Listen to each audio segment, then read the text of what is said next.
Alright guys, did you know that there is actually a viable way to do ancestor veneration and talk to your ancestors within the framework of Christianity? Today we are in fact talking about All Saints' Day, All Souls' Day, and All Hallows Eve, or Halloween. Now here's the thing, right? When you go around and you especially go on the witchy spaces online like Witch Talk and all that other kind of stuff, you might hear it said that Halloween is stolen from paganism because once upon a time there was the holiday of Samhain. And people say it's stolen because a lot of the things that are essential to Samhain have gotten carried over into Christianity. So before we start anything else, I need to start by saying that is not true. Christianity did not steal Samhain. What happened was a case of syncretism.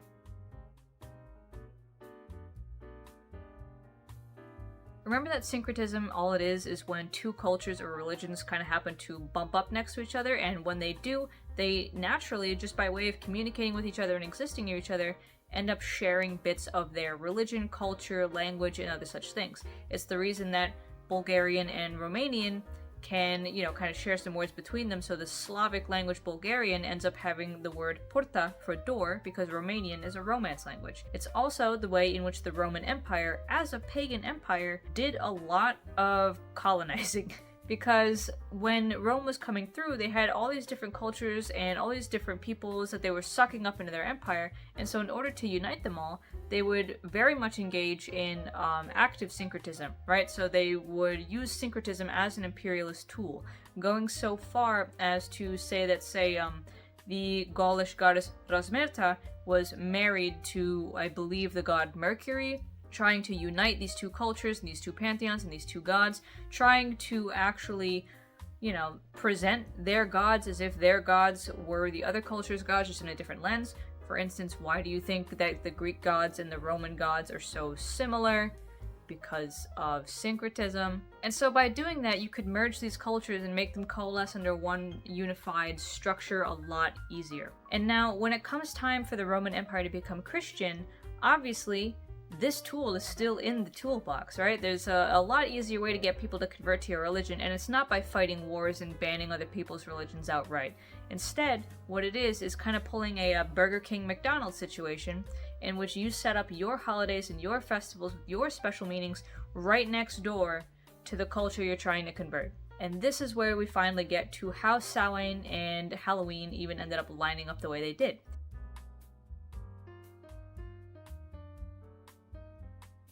Did you know that All Hallows Eve, the Catholic holiday, on October 31st, was actually originally on May 13th? In the 7th century, it was Pope Boniface IV who decided to set this day as a day specifically for all other saints who are not already listed on the liturgical calendar. So if you know that March 17th is St. Patrick's Day, if you know that September 29th is the feast of St. Michael the Archangel, if you know that I believe September 17th is the feast day of St. Hildegard von Bingen, these are specific days set aside for one single saint, right? But there are tons of saints. There are saints across all different cultures. I mean, as far as Japan even. There are cultures all over the world who have their own Catholic saints. They're not just a bunch of Europeans, right? And so as a result, there's so many that we can't reasonably have a whole day for all of them. And so Pope Boniface said, we're going to have one day in which we recognize all the saints that are not recognized on the liturgical calendar, our holy dead who could, cast miracles and do all this kind of crazy stuff. And that is how All Saints' Day came to be. The next day, All Souls' Day, is for all the other souls who, were not sainted or who have not gone to heaven yet, because for a long time, believe it or not, the Catholic Church didn't have a doctrine of hell the way we have it now, which is really interesting. Once upon a time, the more dominant theory was actually Christus Victor, which means Christ is victorious, right? So Christ is the winner. And in this theory, Jesus defeats death. There's no reason to worry about death, hell, any of that anymore, because Jesus dying and coming back to life essentially just kind of blew the concept of death out of the water. And as a result, nobody goes to hell. That's kind of the point. Unlike ransom theory, in which Jesus dies as a ransom for all of humanity's sins, which would later become penal substitutionary atonement under Martin Luther and John Calvin, Christus Victor instead insists that, nope, there was no ransom, it's just that Jesus literally defeated the need for a hell to even exist. Which is odd because hell didn't really exist in Judaism the way we have it now either. Judaism doesn't have quite a fully developed underworld theory the way Christianity does. So I think hell was just never there to begin with, to be honest. But the point is that rather than Jesus dying for us and so that we don't have to go to hell because his blood was a ransom, it's more that Jesus is just victorious. And so there's no reason for hell to exist.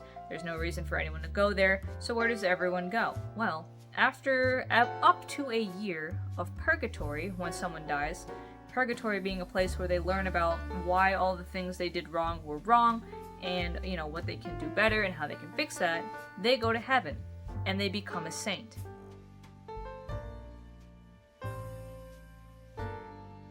As you guys know, in the Catholic lore, saints can intercede for you. Saints can carry your prayers to God. They can kind of put in a word for you directly, right? It's the difference between applying for a job cold and applying for a job and putting someone within the company on your reference so that they can get, a word in with the boss, right? Think about it that way. But so now, what does that have to do with Samhain? Well, obviously, if it's in May 13th, this All Saints Day, it had really nothing to do with Samhain. Not until the Christians and the missionaries, the bishops and all that, on their way up to, Ireland and all that stuff, they started seeing how these pagan peoples would have this massive festival around this autumny time of the year. So around, late October, very early November, these people would be lighting bonfires, they would be celebrating the end of the harvest, and they also believed that this was a time where, spirits like fairies or ghosts or other such not super friendly creatures might come around and try to hurt you, steal you, mess with you in some way. Because there was a lot of very developed fairy lore in Ireland, right? The idea that kids would be snatched and replaced with a fairy, which is called a changeling. There were fairies that could drown you. There were fairies that could just kill you just by wailing really loud. There were all these different kinds of fairies and spirits around, and they looked kind of spooky. And so on this night, when the veil is thin and these fairies are more visible and more active and willing to screw with everybody, this is the time when people dress up in costumes to try and blend in with the fairies.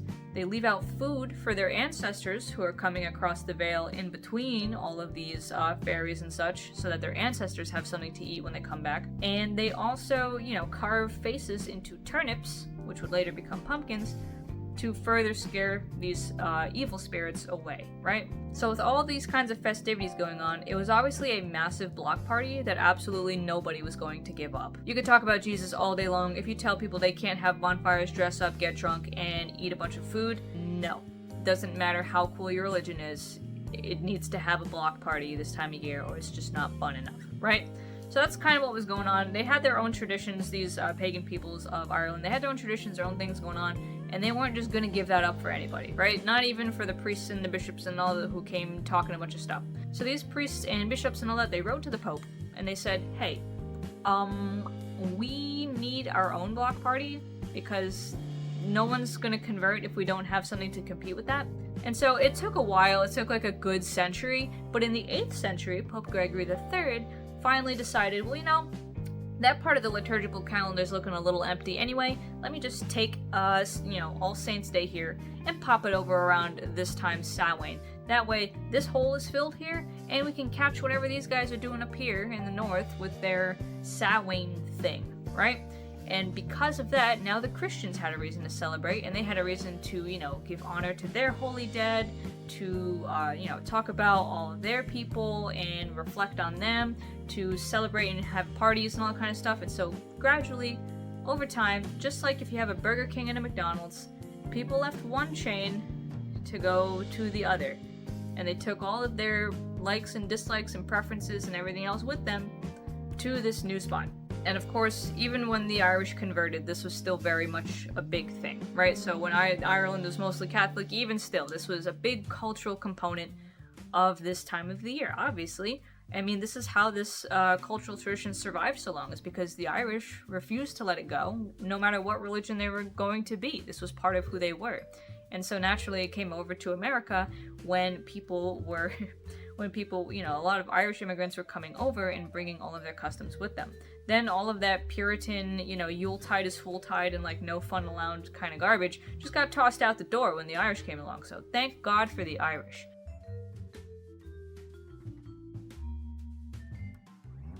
But the main components of both Samhain and All Hallows Eve are, a festival. This big deal. My Oma, when it was time to do the All Saints Day stuff, she'd be there November 1st in the churches. She'd be giving money to the church, lighting candles, visiting the graves, all that kind of stuff. It's very much a respect for the dead holiday in Catholicism. And obviously for us here in America, as a more commercial, secular holiday, Halloween itself is very much borrowing those same traditions, going door to door, knocking, asking for treats, dressing up, all that kind of stuff. When my mom was growing up in Germany, that was more a Fasching thing, Fasching being Shrovetide around Lent.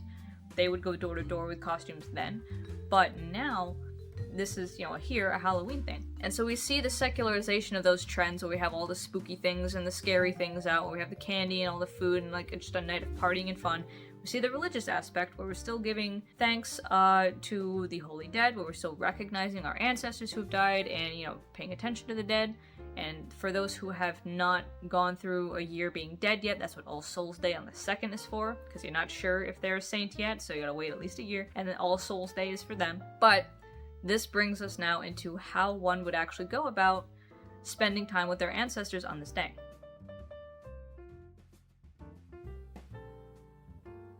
If you're someone who was never really into all the super spooky part of Halloween with all the ghosts and the goblins and like all the other kind of goofy little knickknacks, I don't relate to you, but I respect it. So in that case, this is something that can provide some more meaning to what has become an otherwise very secularized holiday. When we talk about Halloween, again, a lot of people do just think it's just something for the kids or something for like a really fun, goofy little spook party, and then that's about it. But if you want to get more spiritual, and especially if you want to get in touch with your ancestors, now is the time to do so. Absolutely the time to do so.